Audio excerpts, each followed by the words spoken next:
Hello everyone, welcome to my channel. It's time to study. Hello students, welcome back to a chapter dissolution of partnership firm. Last lecture में हमने practical problem देखा था regarding the dissolution in simple variety. Today we are moving same way, next part, same variety of next question, that is simple dissolution. In that we are going to move towards our next question. So let's come to our next question regarding the simple dissolution variety. So today we are going to study question number 4 of page number 221, dissolution. So let's see the question first. Following is the balance sheet of Swara and Swaraj as on 31 March 2018। So हमारे पास कितने partner है? 2 partner है, Swara and Swaraj. Liability side में capital दिया है, general reserve, loan दिया है, Swaraj loan means partners loan, creditors and bills payable.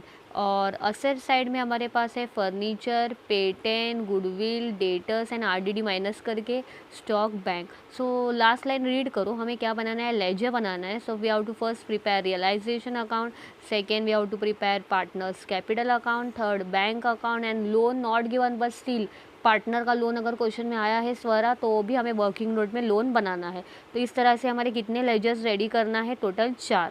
अब हम हमारा क्वेश्चन स्टार्ट करेंगे।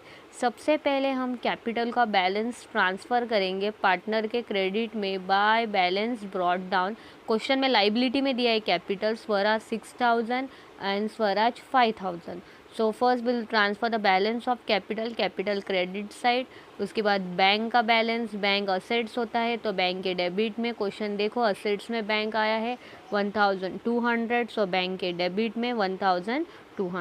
उसके बाद लोन का जो बैलेंस है, लोन लाइबिलिटी है, सो लोन क्रेडिट में जाएगा balance 2000 because liability has credit balance and asset has debit balance. So first step you have to transfer the balance. उसके बाद फिर हमारे क्वेश्चन में रिजर्व फंड आया है कि येस, हमारे क्वेश्चन में you can check general reserve is given.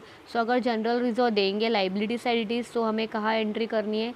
हमारे क्वेश्चन में रिजर्व फंड आया है कि येस, हमारे क्वेश्चन में you can check general reserve is given. So अगर जनरल रिजर्व देंगे लाइबिलिटी साइड इट इज़, तो हमें कहाँ एंट्री करनी है? पार्टनर के क्रेडिट में। सो बाय जनरल रिजर्व। अब चेक करो जनरल रिजर्व की अमाउंट है 2000 और हमारे पास रेशो कितना है? क्वेश्चन चेक कर लेते हैं, रेशो बोला होगा उस हिसाब से हमें सॉल्व करना है। Following is the balance sheet. Ratio नहीं दिया है तो इक्वली हमें लेना है।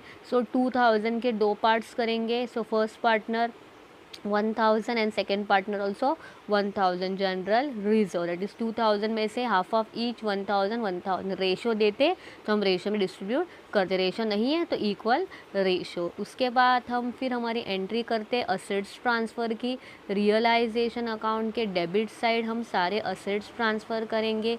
सो हमारी एंट्री क्या होती है? Realisation account debit to sundry assets. Realisation के डेबिट में टू सन्ड्री असेट्स। क्वेश्चन में से फर्नीचर, पेटेंट, गुडविल, डेटर्स लेते समय 3800 इनसाइड वाला और स्टॉक। सो हम लोग एक एक इनसाइड में लिखेंगे furniture, patent, goodwill, debtors and stock and then we will take the total outer column and outer column will get 18000। So जैसे हमने असेट्स ट्रांसफ़र किया है वैसे सेम हमें लाइबिलिटी भी ट्रांसफ़र करनी है। तो रियलाइजेशन के क्रेडिट में बाय सन्ड्री लाइबिलिटी में हमारे पास क्रेडिटर्स है, बिल्स पेएबल है, तो क्रेडिटर्स और बिल्स पेएबल हम लेंगे टोटल 4000। और आरडीडी जो होता है हम अलग से बाहर दिखाएंगे। जो डेटर्स में आरडीडी आया है 200 उसको डायरेक्टली आउटर में लिखेंगे। सो एक्चुअल लाइबिलिटी कितनी है? जो पेएबल है only 4000, RDD separately we ought to show outer column 200। So assets भी ट्रांसफ़र हो गया, लाइबिलिटी भी ट्रांसफ़र हो गया है। अब हम हमारे एडजस्टमेंट पे जाएंगे। ऑन 1 अप्रैल 2018 फॉर्म डिसॉल्व हुआ है। Let's see our first adjustment. पहली एडजस्टमेंट में क्या दिया है? स्वरा टूक ओवर पेटेंट एट 2000। स्वरा ने पेटेंट लिया है, patent is the asset, asset is taken over by partner. तो एंट्री क्या होगी? पार्टनर के डेबिट में टू रियलाइजेशन। कितने का पेटेंट लिया है उसने? 2000। Right in column of Swara 2000। Second effect realisation credit side by Swara capital, patent taken over 2000। So this was our first entry, assets taken over.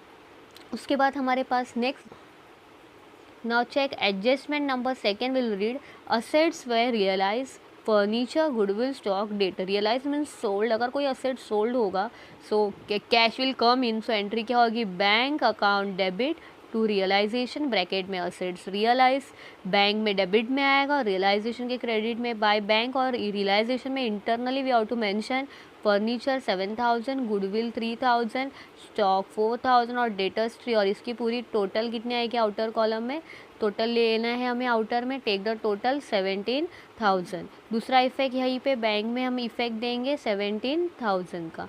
सो हमारी एंट्री क्या होती है असेट सोल्ड की, bank account debit, cash bank account debit to realisation account. So this was our second adjustment. Now we'll move to our third. Creditors were paid at a discount of 10% and other liability were paid in full. मतलब हमें कौन सी entry करनी है, liability paid. अगर liability पे होता है so bank will go out, cash bank will go out, realisation के डेबिट में लिखेंगे हम लोग टू बैंक अकाउंट, अंडरलाइन करके क्रेडिटर्स और bills payable. Let's check creditors की अमाउंट कितनी आएगी, डिस्काउंट बोला है 10%, सो क्रेडिटर्स की अमाउंट है 3,000, 3,000 का 10% कितना होगा 300, 3,000 में से 300 माइनस करेंगे तो कितना आएगा 2,700। सो हम लोग क्रेडिटर्स कितना लिखेंगे 2,700, और उसके अदर लाइबिलिटी में हमारे पास बिल्स पेएबल है और पूरा लेना है 1,000, so total how much is paid 3,700। Opposite effect bank में हम लिखेंगे बाय रियलाइजेशन अकाउंट, ब्रैकेट में creditors and bills payable paid and amount 3,700। That was our third entry. Fourth is realisation expenses 1,500 was borne by Swaraj, मतलब partner ने पे किया है, तो एंट्री क्या होगी realisation account debit to Swaraj capital, कितना पे किया है 1,500। दूसरा इफेक्ट कैपिटल में क्रेडिट में, इधर आएगा by realisation, don't write to, textbook में एरर है, बाय रियलाइजेशन आप लिखेंगे और स्वराज के कॉलम में 1,500।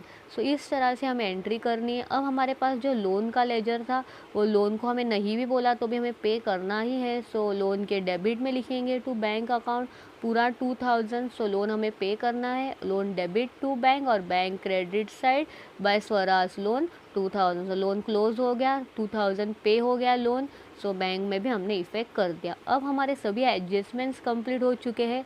अब हम जाएंगे हमारी टोटलिंग में, डेबिट की भी टोटल करेंगे और क्रेडिट की। लेट्स चेक डेबिट की टोटल कितनी है रियलाइजेशन अकाउंट की 23,200। अब हम क्रेडिट की टोटल करेंगे, लेट्स चेक क्रेडिट की कितनी आएगी 17 + 4 21, 21 + 2 22, 23 200, मतलब सेम टोटल आई, प्रॉफिट भी नहीं आएगा और लॉस भी नहीं आएगा, नो प्रॉफिट नो लॉस, तो दोनों तरफ ये टोटल ले लो 23,200, नो प्रॉफिट नो लॉस। सो यहाँ पे रियलाइजेशन में से कोई भी बैलेंस पार्टनर में नहीं जाएगा बिकॉज प्रॉफिट भी नहीं हुआ है और लॉस भी नहीं हुआ। अब हम पार्टनर क्लोज करेंगे।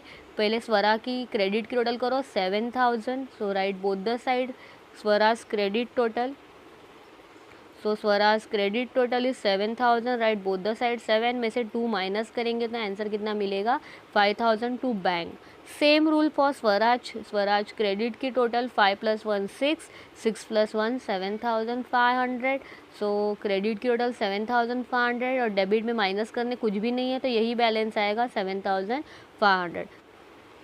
उसके बाद पार्टनर्स में जो भी बैलेंस मिला है transfer it to bank account credit side because partner के डेबिट में आया है टू बैंक, सो बैंक में क्रेडिट में by Swaraj capital 5,000 and 7,500 and finally फिर हमें बैंक को टैली करना है। बैंक की डेबिट की टोटल है 18,200, अब क्रेडिट करो, देखो कैसे सॉल्व होगा, बराबर टोटल करो 3 + 2 5, 5 + 5 10, 10 + 7 17, 17 और फिर ये 700 और 500 किया तो कितना होता है 1,200, मतलब 18,200। सो टोटल आया 18,200, both the side bank got tally. So this way we have to solve the variety of dissolution in simple dissolution. So इस तरह लेजर्स हमें ड्रॉ करने बोला था तो हमने लेजर्स बनाए, realisation, partners capital, bank and loan, rough work. So I hope आपको ये लेक्चर समझा होगा। Complete this question in your notebook, work hard, revise the entries regularly and wait for my next lecture. Thank you.